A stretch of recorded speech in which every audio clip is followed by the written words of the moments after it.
kehadirannya semua teman-teman semua yang ada di dalam acara sesama.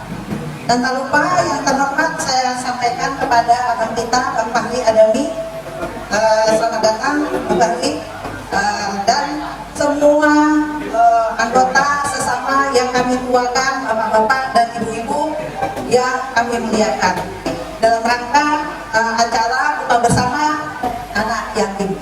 Ya, untuk mempersingkat waktu, baik kita mulai. Warahmatullahi wabarakatuh. Saya hormati para pembina, penasehat, abang-abang, kakak-kakak semua. Saya berterima kasih kita bisa datang berkumpul bersilaturahmi dalam acara buka puasa bersama. Saya terutama berterima kasih kepada abang-abang kita, Pak Fahri, juga Pak Ketua, dan kepada teman-teman yang bantu mensupport acara kita ini dari kita untuk kita. Mudah-mudahan di acara yang mendatang kita bisa melakukan sesuatu yang lebih baik. Semoga dengan keberkahan kebersamaan ini kita semakin lebih kuat dan berjaya. Puji syukur kehadirat Allah Subhanahu wa taala. Selawat dan salam sama-sama kita lanjutkan kepada Allah Nabi Muhammad sallallahu alaihi wasallam. Alhamdulillah pada sore menjelang maghrib ini kita bisa berkumpul pada tempat yang mulia ini di Kasar Baru. Tidak lain yang utama kita akan melaksanakan buka puasa bersama. Satu lagi mungkin yang jadi utama perkumpulan kita hari ini tidak lain adalah untuk dalam rangka melaksanakan silaturahmi di antara sesama warga semua yang ada di Jakarta dan teman-teman undangan lainnya. Hormat kita kepada bangsa kita, Bang Fahri Adami yang telah mensupport acara ini, dan tentu yang paling utama satu lagi yang tidak kita lupakan donatur kita pada sore ini, yang mulia Bang Fahri. Insya Allah nantinya akan dibalas berlipat ganda oleh Allah SWT. Kami berkahi rezekinya dan tentunya kita doakan beliau sehat selalu. Kita akan langsung masuk ke acara yang utama, yaitu santunan untuk yatim. Ya, mungkin demikian sambutan saya. Wassalamualaikum warahmatullahi wabarakatuh. Acara selanjutnya, sebelum kita menyantuni anak yatim, kita akan mendengarkan sedikit nasihat atau pesan dari abang-abang kita Bang Fahri Adami. Sebetulnya Bapak dan Ibu, ini saya bicara sini tidak ada di dalam rundown acara. Jadi saya didadak ini karena itu penasehat gitu kan, pembina. Saya bukan penasehat, bukan pembina. Jadi saya bergembira intinya kegiatan ini bisa terlaksana. Saya mengucapkan terima kasih kepada rekan-rekan panitia yang sudah menyelenggarakan kegiatan ini dan semua pihak yang telah mendukung sehingga kegiatan ini bisa terlaksana pada sore hari ini dalam keadaan sehat semuanya, tidak kurang satu apapun, dan kita doakan kepada abang-abang, teman-teman kita yang mungkin dalam perjalanan dilancarkan selamat sampai di tempat ini, yang tidak bisa hadir karena sakit kita doakan semoga segera diberikan kesembuhan dan bisa beraktivitas kembali. Dan harapan saya juga nanti kita bisa sama-sama menyelenggarakan sholat tarawih di sini ya. Masalah berapanya ya silakan, masing-masing 8 mau yang penuh. Kemarin saya di Condet itu sandinya itu kubur Pak. Wah, berapa? Ternyata cuma 1 ya. Itu juga saya salah. Tapi mudah-mudahan nggak sampai soal itu, kita bisa ngobrol juga selesai tarawih, karena nggak sampai selesai tarawih terus pulang. Nanti silaturahim ini tidak terjadi di antara kita semuanya. Itu saja dari saya. Terima kasih kepada teman-teman panitia yang sudah menyelenggarakannya, dan terima kasih juga untuk ibu-ibu dan bapak-bapak semua, adik-adik yang sudah berkenan hadir pada sore hari ini. Wabillahi taufiq wal hidayah. Wassalamualaikum warahmatullahi wabarakatuh.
Tuhan Maha Kuasa, serta selawat dan salam kita sampaikan kepada junjungan kita Nabi besar Muhammad SAW. Rekan-rekan sekalian, adik-adik, abang-abang, sepertinya ini abang saya paling tua. Saya 81, umurnya mendekati 63. Adik-adik sekalian, general election atau pemilu sudah selesai. That's mean artinya apa? Tidak ada lagi kiri, kanan, 1, 2, 3, tidak ada lagi. Close books. Oh, ada proses lagi karena belum selesai. Apakah sah dan tidak sah? It's not our matters. Bukan masalah kita. Jadi kepada adik-adik sekalian, ibu-ibu sekalian yang selama ini tegur sapa sudah nggak mau lagi karena pilih A, pilih B, pilih G, lalu kemudian siapa pun tak mau. Nggak ada urusan sebenarnya.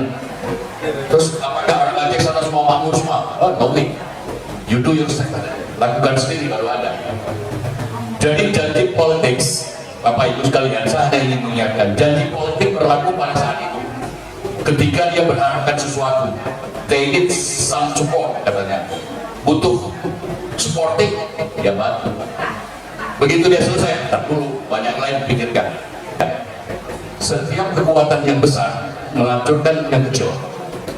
Setiap diberi kesempatan kepada orang seluas-luasnya melakukan kejahatan seluas-luasnya. Karena makin banyak dikasih kewenangan itu, kekuasaan makin banyak di otaknya melakukan kejahatan. Itu Dewi bukan saya bilang, hasil riset. Nah kemudian berangkat Pak, ini juga perlu diketahui, hasil penelitian Lombroso mengatakan perangai orang itu dari perilaku dan wajah Pak. Wajah bengis, berotot, jelek, perilakunya jelek. Nah ini yang merasa jelek, sekarang malah kita poles Pak. Ibu-ibu pledging, smoothies, segala macam silakan memutihkan diri ya, silakan. Mengatakan memang hasil penelitian ke semua penjara, postur muka jelek, berotot, kaku, orang yang nggak jelas, nggak tertib, jahat. Itu hasil survei teliti Pak, risetnya ini apa? Jadi Bapak Ibu sekalian, the politics already finished. Now we are prepared support siapapun yang jadi. Kita tinggal inside of the Indonesia, Pak. Kita tinggal di Indonesia. Senang dan tidak senang, siapapun presiden sudah terpilih. Terutama kita, we come from Aceh Pak. Kita datang di sini, pendatang Pak. Apakah newcomer atau oldcomer? Pendatang lama, pendatang baru, sudah pendatang. Kita tinggal di Java Island, di Pulau Jawa Pak. Yang pertama tidak Pak, kita dari mana? Budaya kita apa? Kalau kita sudah bikin primordialis, sempit, berpikir saya harus dengan Bapak itu. Semua penggila Pak, ada duit, jadi kagak ada duit tinggal. Aceh seperti itu kendalanya. Coba bayangkan Pak, kerja tidak ada, hobi di kafe-kafe, berangkatnya jam 10 pagi, pulangnya jam 2 malam. Yang terjadi apa? Pembodohan, kerja tidak ada. Sudah gitu diskusi jangan teman-teman yang Arya banyak sana. Yang tidak ke Jakarta di aja, oh kalau saya jadi ini saya akan bikin begini, kalau saya jadi. Artinya apa? Perlu adik-adik Bapak Ibu sekalian. Sekarang ini yang kita bina Pak, bukan hanya di sini, di komunitas Aceh di Jakarta di Soki. Pertama well educated Pak, pasti. Kehidupannya nyaman, ya kan? Pertemanan kita dengan orang-orang yang intelektualnya bagus. Itu kan tidak bagus. Yang terjadi apa Bapak Ibu sekalian? Di Aceh kita lihat sekarang siapa yang dapat nanti ke depan, siapapun dia, apa legislatornya yang akan menjadi legislatif, silakan. Tapi Aceh pikirkan Pak, jangan hanya 5 tahun saja dipikirkan Pak, itu satu. Kemudian DPD Pak, DPD itu Pak kalau di Amerika namanya senator Pak. Senator aja kalau 5 senator ngomong presiden bisa turun Pak. Kalau kita, senator kita nyanyi Pak, misalnya mungkin. Saya tidak bilang hanya di Aceh, di semua mana senator, Cikomeng senator sekarang Pak. Itu senator Pak, kalau senator orang paling pintar di wilayahnya mewakili masyarakatnya Pak. Aceh kalah. Haji Umar sekarang, Haji Umar paling hebat Jakarta. Jadi mewakili orang Aceh untuk ke Jakarta, we talk everything about inside of Aceh Pak. We bring Pak, the problem from Aceh, bawa ke Jakarta sono. Sampai Jakarta digodong. Ada Pak Ardian, kalau tunjukkan. Ini saya ada nggak orang tokoh Aceh paling hebat di Jakarta yang ngerti Aceh dan mau ke Aceh? Ada. Tapi yang tokoh atau kita tokohkan mana sekarang? Saya mau tanya. Nggak ada Pak, siapa saya mau tanya? Dulu ada Markam, Sekarang ada Surya Paloh yang dipadatkan di Medan pada di Aceh. Saya bukan menjelekkan beliau, saya memang melahirkan di Medan, kan besarnya di Medan. Siapa lagi Pak? Bahkan almarhum sudah makam lewat. Ini kan zaman kumpulan. Capek juga beliau sangat dipoto masjid sana masjid itu paling masjid ada batasannya. Ya ada banyak. Itu kelebihan beliau yang bisa ikut mana-mana. Sekarang pertanyaan saya, ada nggak tokoh Aceh yang bisa merekatkan kita semua? Tidak hanya beliau atau Imam Al-Limani Pak, tidak uang aja. Ada masalah saya didatang itu tidak. Ini, mari kita berpikir komprehensif. Saya dulu sudah bilang sama Pak ini, mana yang bagus kita ambil. Bukan nanti kalau saya belum-belumkan persatuan ini nggak jadi ketua, kan bisa. Ketua kan kita yang takut Pak. Ketua satu, ketua ketiga, ketua satu bagian cat dinding, ketua dua bagian cat osake itu bisa diatur. Nggak ada terus sulit sebenarnya. Tetapi kalau masing-masing berjalan, oh saya ini punya kepentingan situ, silakan. Apa sekarang kepentingan Pak? Bikin suasana kepentingan yang ada musibah, betul nggak? Ada yang meninggal, ya kan? Ada yang sakit, ada yang sekolah. Organisasi kita bangun yang paling penting Pak, PT Pak, PEN Pak. Ini ada organisasi, ada paguyuban, ada perkumpulan, tak ada dana Pak. Bapak bayangkan aja, ada mobil, ada bensin, jalan. Ada rumah, tidak ada lampu, bisa masuk lagi ke rumah itu.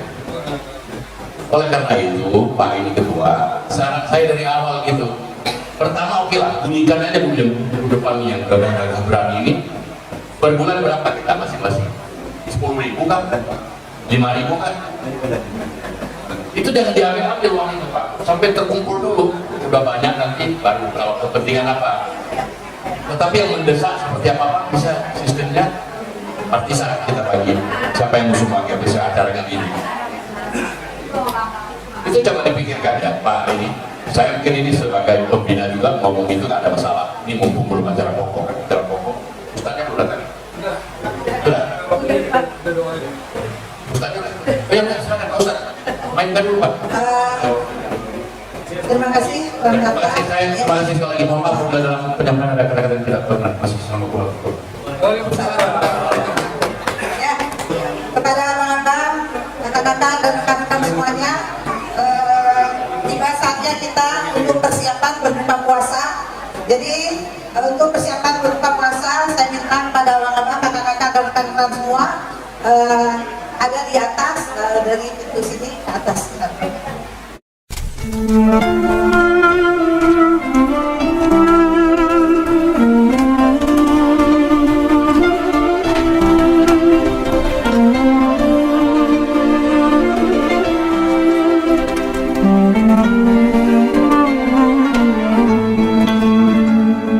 Ku menantimu saban waktu bangkit jiwaku. Kau suruh hatiku dengan sinar kudus kasih-Mu. Ku harap yang terus bersamamu selamanya. Ramadan, Ramadan, Ramadan di hati. Ramadan, Ramadan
Amin amin ya rabbal alamin.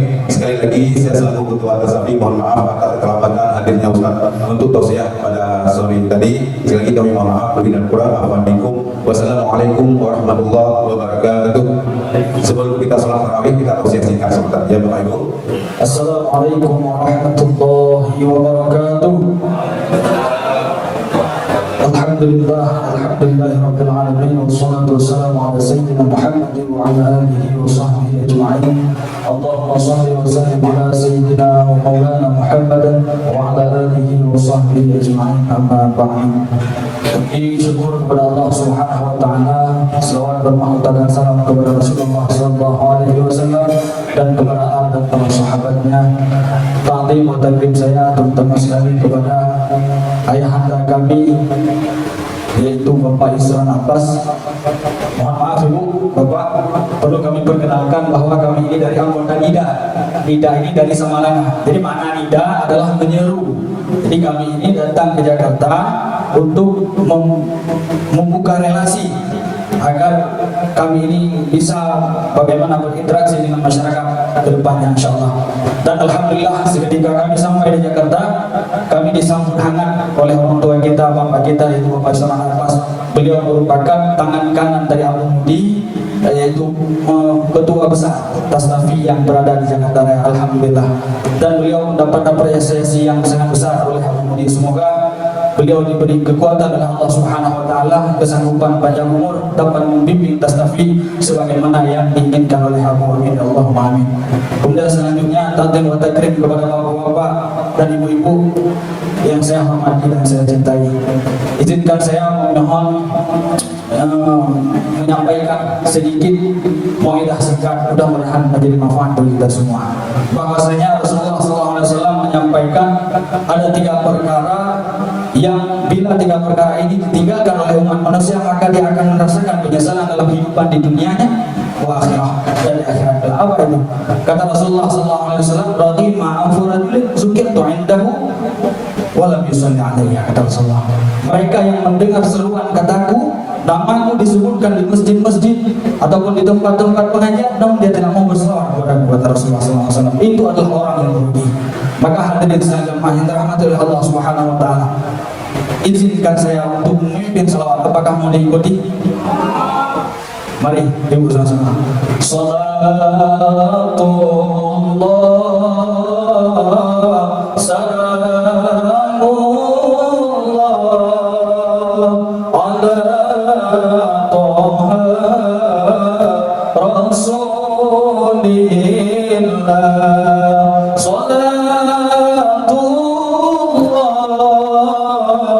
Salatullah salamullah ala Yasin Habibillah. Salatullah salamullah ala Toha Rasulillah. Salatullah salamullah